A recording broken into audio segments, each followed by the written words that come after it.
ఇండియాలో స్టార్టప్‌లు పెట్టమని మోడీ సర్కార్ బానే ప్రోత్సహిస్తుంది. కానీ దానికి పెట్టిన తర్వాత వాళ్ళకి ఇబ్బందులు ఎదురవుతాయి. ఏదైనా సరే ఇల్లు కట్టి చూడు, పెళ్లి చేసి చూడు అంటారు. ఆఫీస్ పెట్టి చూడు, ఆ పైన నడిపి చూడు అంటారు.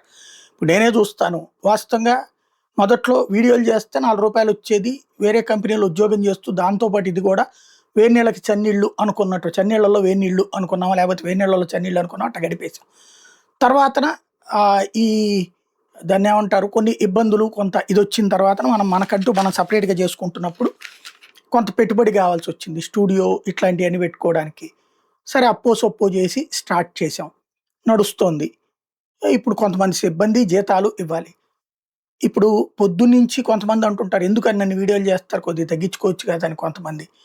కొంతమంది "ఇంకా ఎక్కువ కావాల్సుంది సార్, ఇంకా చాలట్లేదు" అని చెప్పేవాళ్ళు ఉన్నారు. ఇక్కడ సమస్య ఏంటంటే పొద్దున్నే 4:30కి లెగిసి రాత్రిపూట 10:30 దాకా పడుకుంటే ఈలోపు ఇదే వ్యాపకంగా ఇంకా సర్వం వదిలేసి చేస్తుంటే ఓ నలుగురు, ఐదుగురం బతుకుతున్నాం.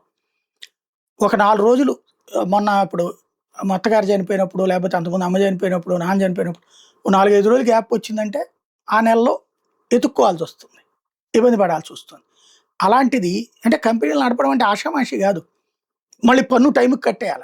మనకి వచ్చే డబ్బుల మీద పన్ను మాత్రం టైంకి కట్టేయాలి. ఇదివరకు ఇన్‌కమ్ టాక్స్‌లో మనకొచ్చింది, మన ఖర్చులు పోను మిగతాదుంటది.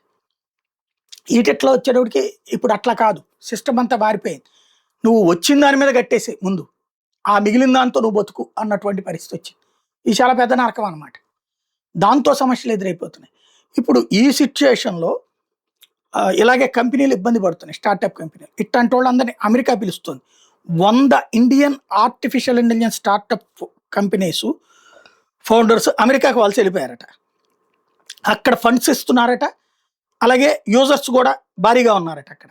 అట్ ద సేమ్ టైమ్ అక్కడ మనుషులు దొరుకుతున్నారు. స్టాఫ్. అది.